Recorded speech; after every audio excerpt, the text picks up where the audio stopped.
Who was the one worried about the scary things in here? We don't have any scary things in here. We ran them all out. If there was scary things in here, I wouldn't come. He says, "Ah, shucks." Takes all the fun out of it. Darn. He's hunting a cyclops Okay. with one eye. Well, okay, we're standing now in front of what we call linker adit. An adit is simply a horizontal entrance into the side of the hill, whereas a shaft is the vertical entrances that the miners used. The miners did not have the adits that we're going to enter through and exit through when they were working here. For the most part, they just had the shafts that they connected with the tunnels down when they were already underground. So the state came in and they put the adits in mainly for convenience purposes, but it was also to help the ventilation and the drainage of the mine. With just the shaft sunk with the tunnels connecting them, they really didn't have any way for the air to circulate and get back out of the mine, so the air was very, very still and there was a lot of dust and stuff in the air. So when they put the adits in, they gave the air a way to flow through the mine, and as you can see, when you get up close, you can feel the breeze blowing out. And it is a constant temperature in the mine at all times. It's approximately 50 degrees year-round. It varies a little, maybe to 55 or maybe to 45, somewhere like that, but it's not very much. And the way it helped the drainage of the mine was that, again, the shafts were just sunk with the tunnels around or connecting them, so the water didn't have anywhere to seep except for in the shafts, and it was already pretty low in the ground, so a lot of times the water table was full and the water would flood the tunnels that were inside the mine. So when they put the adits in, the water had a way to trickle out, or a larger seepage area, and so it's helped a lot of things when they put these in. Also, if you'll notice, the square cut timbers that are lining the ceilings and the walls here, and especially around the door frames or where they needed added support, these were also put in by the state. Miners did not have any type braces except for a stole timber, and we'll see a little bit of that, but it's nothing like what you see here. The state simply had safety precautions they had to take so that the public could go through, and these were part of those safety precautions. The miners just had the rock ceilings and the rock walls, which for them worked very, very well because the hardness of the rock, along with the arch shape, which they did cut the ceiling in an arch shape, gave the walls self-support and the ceiling self-support. So for the most part in the horizontal tunnels, they had very little trouble with cave-ins. If you'll notice to the left and to the right of the entrance here, you'll see this milky white colored rock. This is what's called quartz, and this is what the miners were looking for while they were inside the mine. Now the quartz does run through the mine in veins, like little streams throughout the other rock, and it runs usually in a northeasterly or a southwesterly direction in this mine particularly. And the gold is found inside the quartz in tiny, tiny chips or slivers that are not visible with the naked eye. So when the miners would get to one of the quartz veins, they didn't know which veins had quartz in it, or which quartz veins had gold in it and which ones didn't. So they simply started tunneling one of the veins and took a sample of that quartz vein, sent it to an assayer, which is just a person that checks for gold content. And they simply kept tunneling the vein until the results came back. That way, if there was gold, they'd have a head start, and if there wasn't, they could just leave it and go on, which is what they did. They just simply moved on to another one, or they kept tunneling if it did have gold. Okay, does anybody have any questions right now? Okay, well, it's going to be a little bit cool inside, but if anybody gets real uncomfortable with the close quarters or the coolness or anything, you can turn around and come back out. This door will be left open. Okay?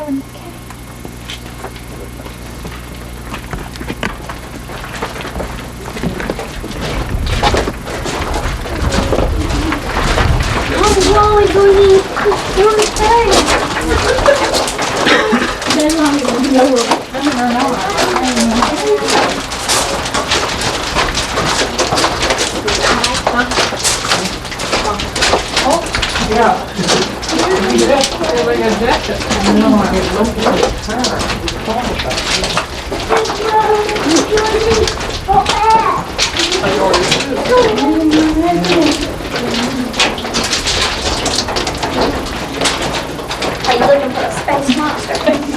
Like everything, there's something scary on you. You have to come back on Halloween. Oh, boy. There's lots of scary things here on Halloween, but it's just people dressed up. Okay, if you'll notice as you get past the timbers, you can see the rock ceilings and the rock walls that the miners for the most part had to deal with. Although the lights are an added attraction that we put in again because see, it was just simply too dark down here. If you'll also look on the ceiling, you can see a couple of the quartz veins that the miners were looking for. When you get to where I'm standing at, you'll see where they found a quartz vein that they just simply liked, I guess.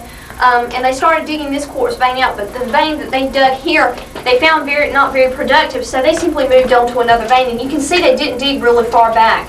What I mainly want you to notice about the stope, which is what this is called, is the floor level. Now, the floor level is about the original floor level of the tunnels in the mine here when the miners were working. When the state come in and did the renovations, they dug the floor out about 2.5 to 3 feet, and they widened the walls approximately 3.5 to 4 feet.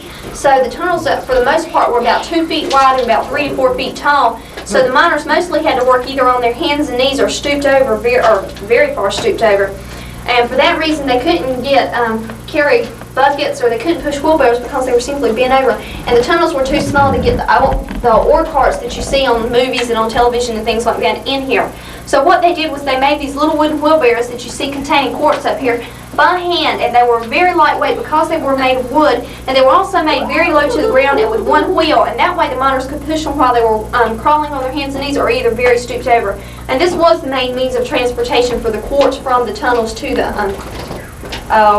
shafts so they could get them out. Okay, does anybody have any questions yet? Okay, well, we are going to move on to what's called link or shaft now, and if you will, I want you to circle around from your right to your left so everyone can see what's inside the shaft.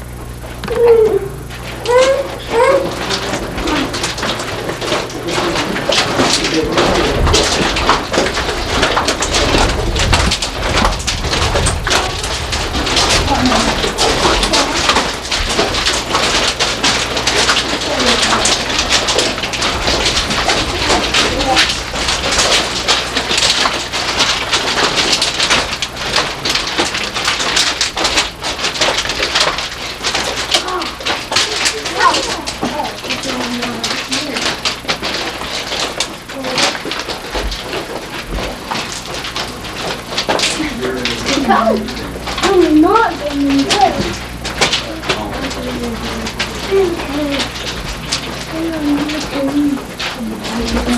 Hi there. How are you? My mom I want to be. They scared me to death too. Did you come for here on Halloween? We'll just try to get you.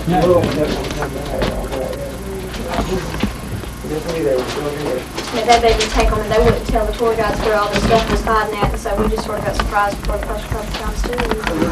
They thought it was funny. Okay, well, where we're standing at now is what's called link or shaft. And the shaft area where we're standing is not where the actual shaft was. The actual shaft was back behind the first barricade that you see in the right corner of the shaft area. That's the original floor level of that shaft, which is about 35 to 40 feet. You can also see inside there's a kibble, which is just a large iron bucket. It is made of cast iron, so it's extremely heavy. And that's what they use to pull the quartz from the inside of the mine up to the surface. And when they got the quartz and the people on top, because the men did ride up and down on the buckets, it was extremely heavy and it was extremely time consuming, and it took quite a few men to do this. So all they wanted to put inside the kibble was the quartz that had gold inside of it, and the sandstone and the green rock and all that they took out from around the quartz. They really didn't want to have to bother with putting it in the kibble since it was such a hassle. So they used a process called backfilling to get that rock out of their way, which was just simply taking the rock that they didn't use and pushing it into some of the tunnels that were no longer used, which is an example, there's an example of this behind the second barricade here. You can see at the very bottom there looks like a lot of rubble, it's a lot of dirt and rock just piled up at the very, very bottom, and that's an example of the backfilling process. Also, if you'll notice, this tunnel has not been renovated. This was the actual size of this tunnel and a lot of the tunnels at the Reed Mine. And because of these tunnels that were so small, they did have reason to believe that child labor may have been used in this mine, although it was never recorded. But there was also no recorded deaths here when, you know, it was very dangerous to work down here. So either they just kept very, very poor records or they lost a couple of records or something like that. They had injuries recorded, such as broken bones and burns and things like that, and they did have the slave labor, the paid labor, and the family members recorded. But that was about all that they did have recorded. Okay, where I'm standing now was not the original floor level of this area, and a lot of where you were standing was not the original floor level. This was where they were following a quartz vein down to about the 80-foot level from here, and it was extremely hazardous when the state came in. It was filled with water, and so they had to, in order to make this safe enough for public access, fill all this in, and they put a concrete slab over the top, which you can see part of it sticking out there, and they just simply filled it a little bit farther with dirt to make it look natural. And this vein also went straight up to the ceiling, and it was what was called vein number 4. And this was the largest and most productive vein that they had here at the Reed Mine, and it goes back 250 feet from here. This is where they were working from the inside of the mine up towards the surface of the earth, so they had a lot of problems with the rocks caving back down on their heads. As well as the rocks caving back down, they also had a problem with the walls closing back together. The quartz here was in the wall at about a 45-degree angle, so when they took the quartz out of the wall on the right, which is called a hanging wall, tended to lean against the wall on the left, which is called a footwall, and a lot of times they just simply collapsed. So to prevent this, the miners did use a type of brace called a stull timber, which you can see up here. And all the stull timber was just simply a piece of a tree that was cut down and wedged in between the two walls. And they were not treated, and they didn't have any way to treat them then, so they rotted very quickly. And a lot of times the walls still closed in behind the miners, and they had to reinstall the timber. So it was very, very dangerous work. And the green stuff y'all see growing up there is just simply moss and algae caused by artificial light. Okay, does anyone have any questions? Okay, we're going to move on now to what's called the Vein 5 Drizzle, and it's just really this long tunnel, and it's really cool. The wind blows through there a lot, but there's water dripping down, and if anything drips on your head, it's just water. So I thought I'd tell y'all that before we got in there.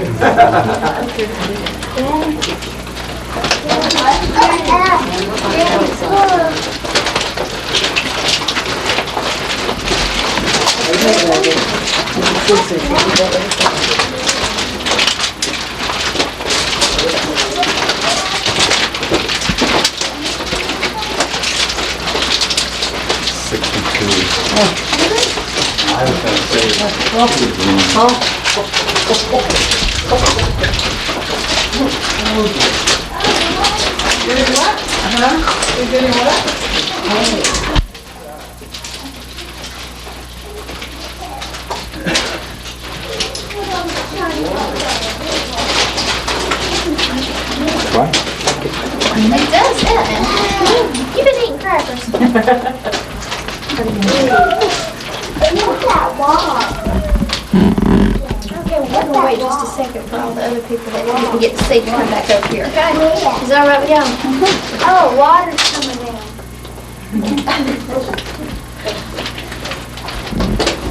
There they go. Water's getting everywhere.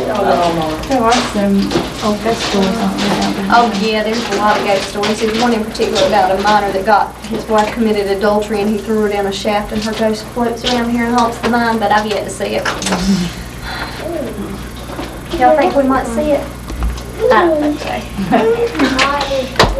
Okay, we're in now what they call the Vein 5 Drift. And this is just simply a tunnel that the state built to connect the tunnel we just came out of with the tunnel we're about to go into, mainly because they didn't like having to come in and out the different adits to get to the different tunnels. And this was just an added convenience also. If you'll notice in this particular part of the area, you'll see that the tunnel is very, very wet and drippy, and it's mainly for two reasons. One reason is from condensation. The warmer air from the outside comes in, combines with the colder air, and just simply leaves moisture on the timbers. But that usually just makes the timbers really sticky or damp. What you feel mostly dripping is the rainwater we had about 3 or 4 days ago, because we are 50 feet underground, so it takes at least 3 to 4 days for the rainwater to get to where we're at, depending on the seepage. When it gets here, if you haven't noticed already, it's very, very cold. Okay, also when the state was digging this, they found that there was a fault line through this mine, and we are standing in what now is a fault line, or it's always been a fault line, I guess, but they never really knew it was here until they started digging it. And they found 2 pieces of evidence, and one's to my right, and it's what's called a slick-sided surface. It's just simply a really flat rock with a lot of cracks and grooves in it. And what happened was when the earth shifted, the rock that was on top of this put so much pressure on it, it simply flattened it out and smoothed it out. And the cracks and grooves are from the rocks that scratched across this. And geologists use these rocks to tell which way the earth moved or how much it moved and different things like that. I'm not sure exactly what all they can tell from it or how they can tell all this, but they do. Okay, on the other wall we have what's just simply a quartz vein. You can see the quartz vein moves down from the ceiling to the floor level, and about midway down you can see it's moved over approximately 6 to 7 inches. And that's simply because of a shift in the earth at one point in time or another. But this rock's like 3 billion years old or something like that, so it could have been at any time. And it probably won't be right now while we're in here. Okay? Okay, we're going to go on now to what's called Morgan Shaft, and we can get everybody in there. If not, we'll give you all time to come in and look later. Do they know how far this fault runs? I don't. I'm sure they do. I could ask the assistant manager when I get back, but I've never had anybody ask me that question. There is a fault line that runs all the way through North Carolina along the slate belt. Now I imagine that's what this is. They just didn't know it hit this part of the mine. But I can ask him when I get back.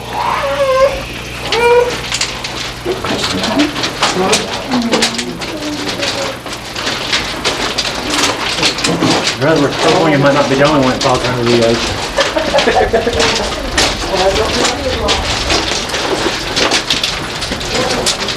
Have you seen any cyclops yet, Aaron? Have you seen any cyclops yet? Cyclops? No. No? See you looking around. Yeah.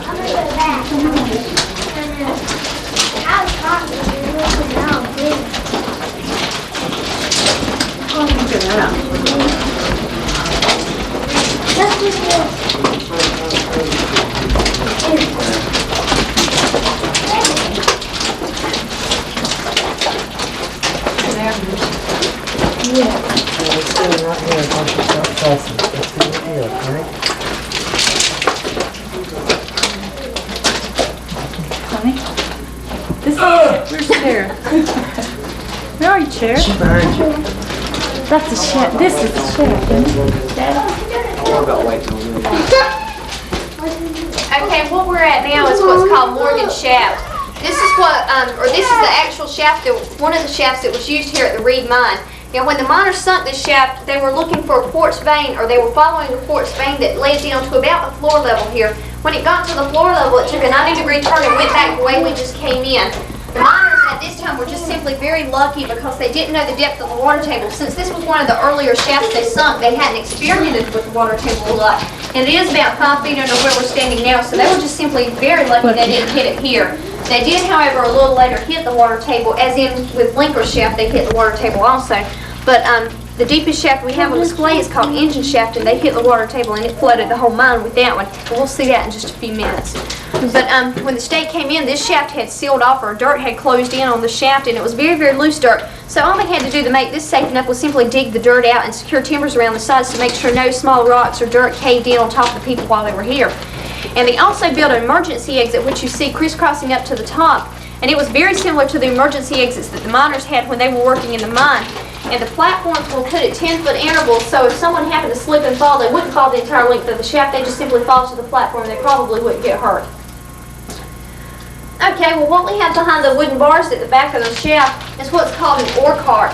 And as I said earlier, these were not used here at the Reed simply because the tunnels here were too small. And this ore cart was put on display by the state to show you that the tunnels were just too small. This is one of the larger tunnels that they had. And even in the larger tunnels, you can see after they got the tracks and the carts inside, there was no room left for the miners to work. So it was just not feasible for them to use these here. Okay, does anyone have any questions? Is that a ladder? Yes, ma'am, it sure is. Okay, well, we're going to move on now to another display that's right up here in the middle. Excuse me. I'm going to let y'all come on.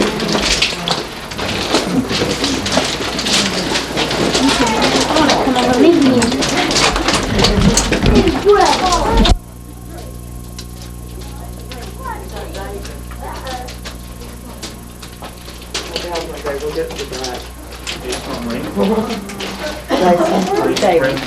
I don't know, maybe they'll come up like this.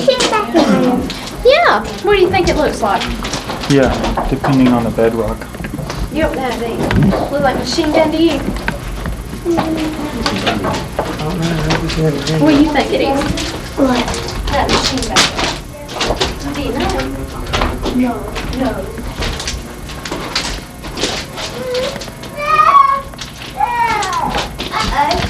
What's the matter?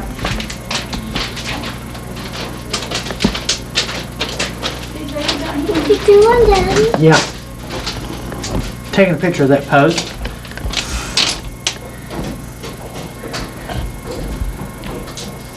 Okay, what we have at the end of this tunnel is what's called a pneumatic air drill. This is the type of machinery that is used to drill holes in the wall so they can put dynamite in the holes to blast pieces of the wall off. The dynamite or this machine, however, was not used here in mine simply because it was not invented early enough. Mining here started about 1912 and this was not invented until about 1920, so it was just simply invented a little too late. What the miners here used to drill holes in the walls with was the long bar that's related on the back of the rock. That's Good, what's called Daddy. star bit drill, and they use a process called double jacking with this drill See here, wait a minute, Aaron. two miners and a sledgehammer. And one miner would drill it against the wall and rotate it back and forth slightly, while the other miner took a sledgehammer, it was usually about 10 to 12 pound sledgehammer, and hit the end of the drill bit with it. Now, each time they hit the end of the drill bit, it took about a 16th to an 1/8 of an inch of rock out at a time. And they wanted to dig an 18-inch hole, so it took them about 12 hours to make the hole like they wanted, or the average size hole that they made. So it was hard work. They spent all day making one hole. And what they did with these holes after they got them done is they lined them with clay or tin to keep moisture from getting inside, and they packed them with blue splashing powder because the pre-packed sunlight is not available to them then. And so they extended the fuse from the hole to the outside of the mine, and then at the end of the day, they ignited the fuse and blew the rock off the wall.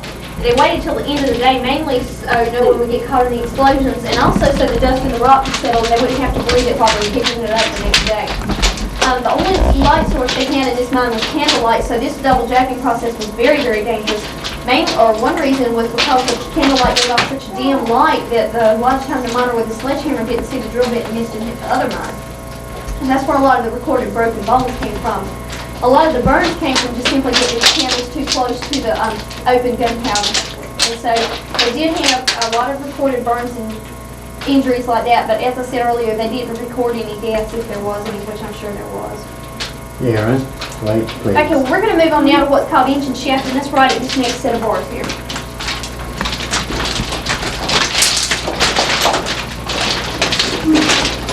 Did you see anything up there? No, No.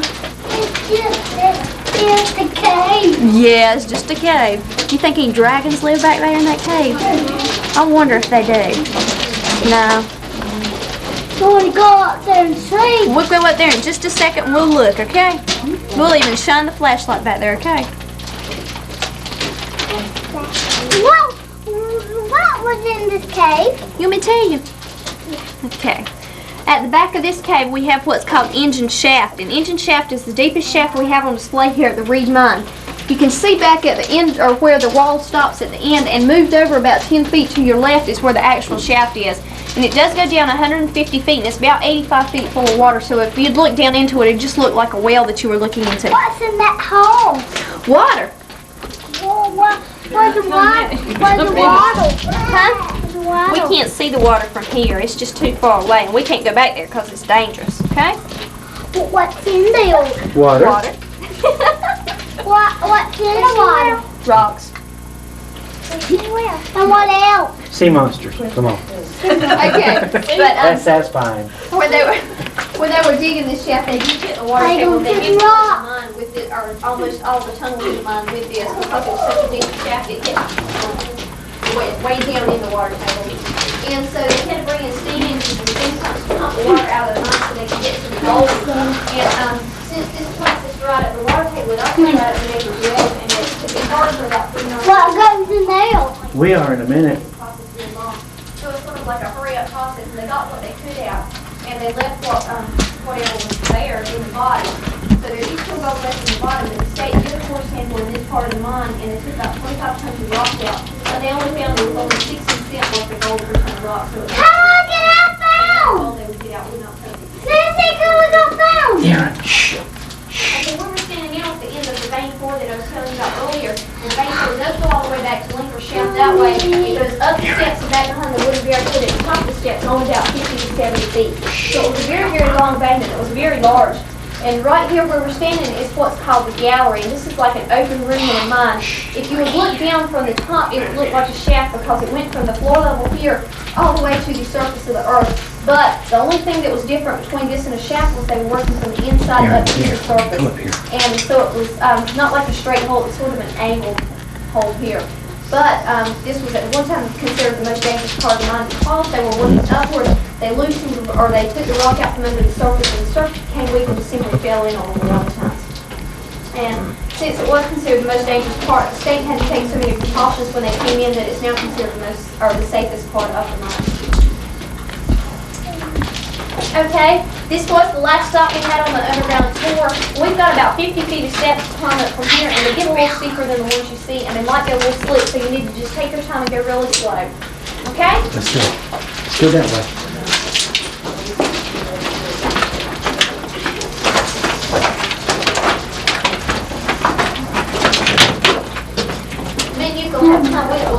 things, don't we? Come on. This is the awfulest part of this whole tour. These awful steps. Look there. Oh no. Muddy. Wonder why it's muddy here.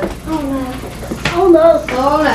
We'll just go real slow. We'll get up these steps. Maybe. Take two or three steps before you get to the Yeah, step don't there. try to step. Just take a little bit. Dave's trying to take it a step at a time and not taking steps in between.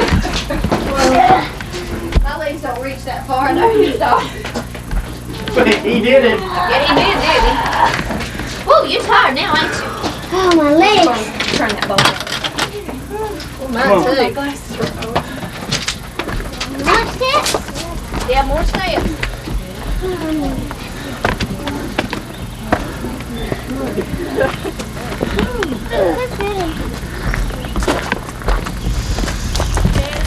Uh-huh.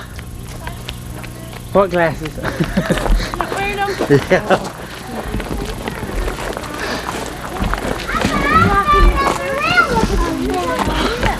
Gorilla cage. Maybe you're bathroom.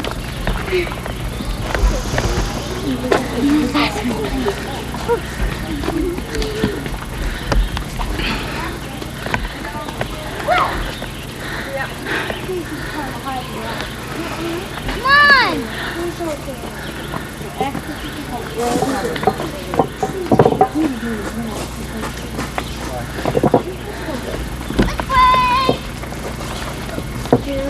Aaron Dwight, come here, please.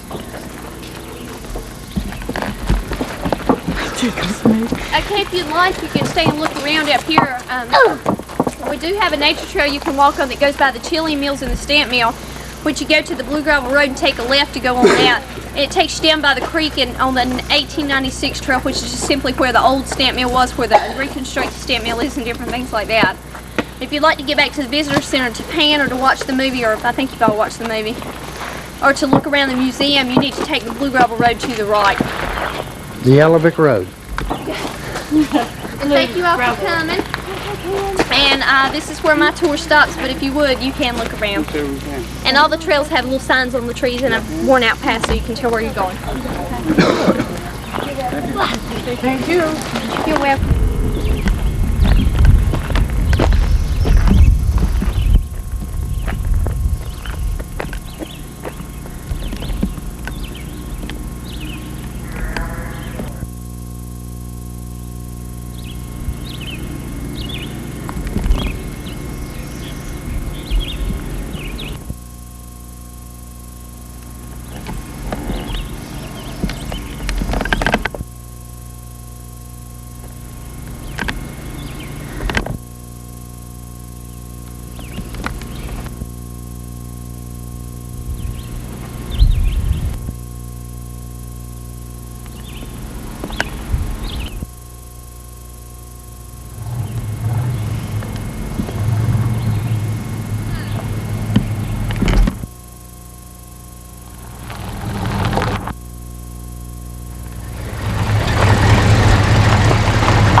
Just taping these old cars, sweet pea.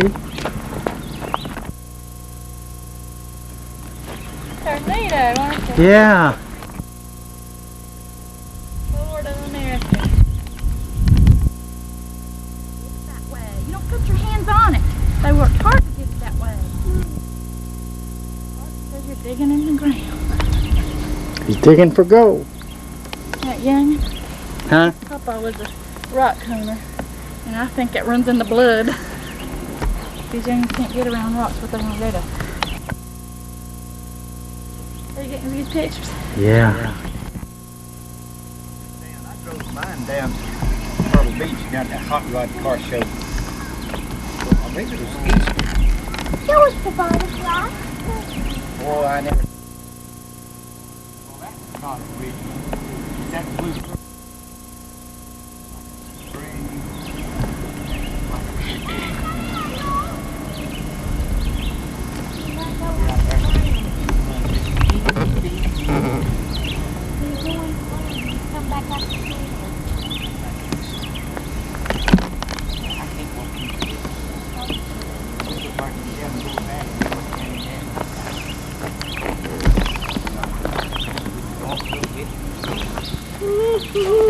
Erie.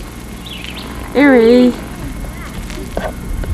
Hey, stop. Look at Mama.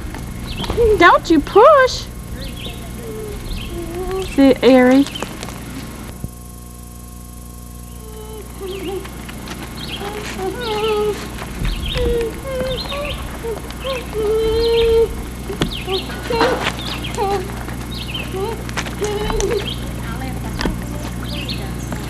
So you're in there, sweetie. Hey, sweetie. Look at me. Here's got that can. Don't you put it down. It's empty. Thank goodness. Look at me, sis. I found another rock.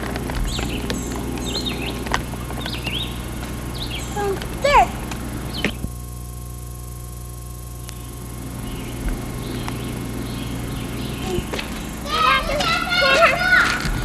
Oh, wow. Can I get that? Hush. There. Find the And snake? rock. Dirt and rock. Where do we find the pen?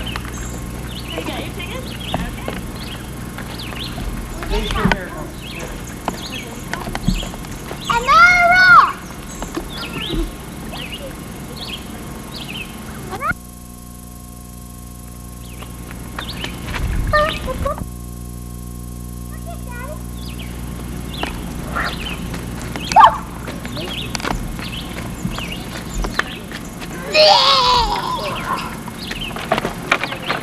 Push it all the way down to the bottom and just sit it there and let the bubbles come up to the surface. Looks like you've already...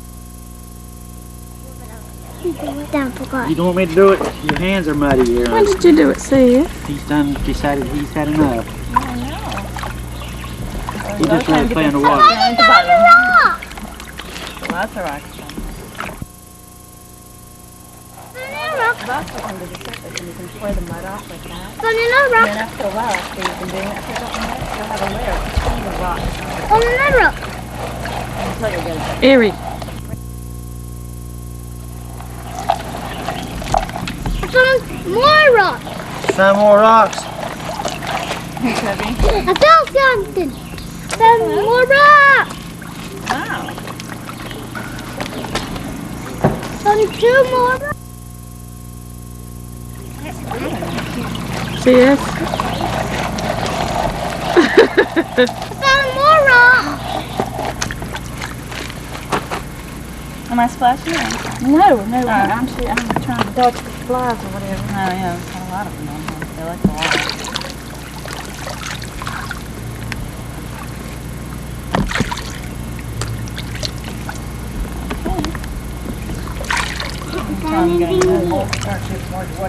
You know, I was hunting them boulders.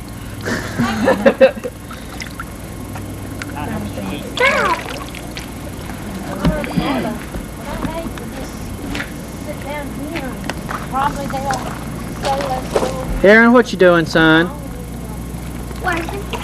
Working. He's emptying your water out. Now let me get a close-up of this if you find a piece of gold. No, I was just... That's, very silvery looking piece of mica. That's all I did. I'll let you know if I'm gonna find anything. You ever found any? Yeah, we have people find it all the time. Very small pieces, but...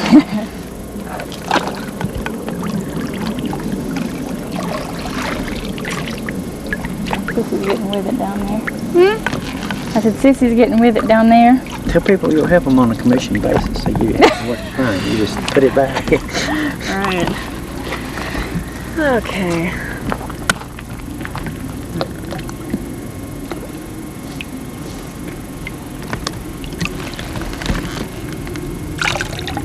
Oh, they take you long to do this. I mean, Oh, professionally? No, it really doesn't take that long. I mean, when you're doing it all day. they learned there to do it quick. Yeah. And you're just watching a lot of other people If do you it. were panning gold, you wouldn't want to do it the way we're doing it. How would you do it? Huh? The way we were doing it, one little piece of rock at a time. You wouldn't have time. You'd never get nothing done. Well, Well, what about that? You good? You got it. Hope you enough for that one.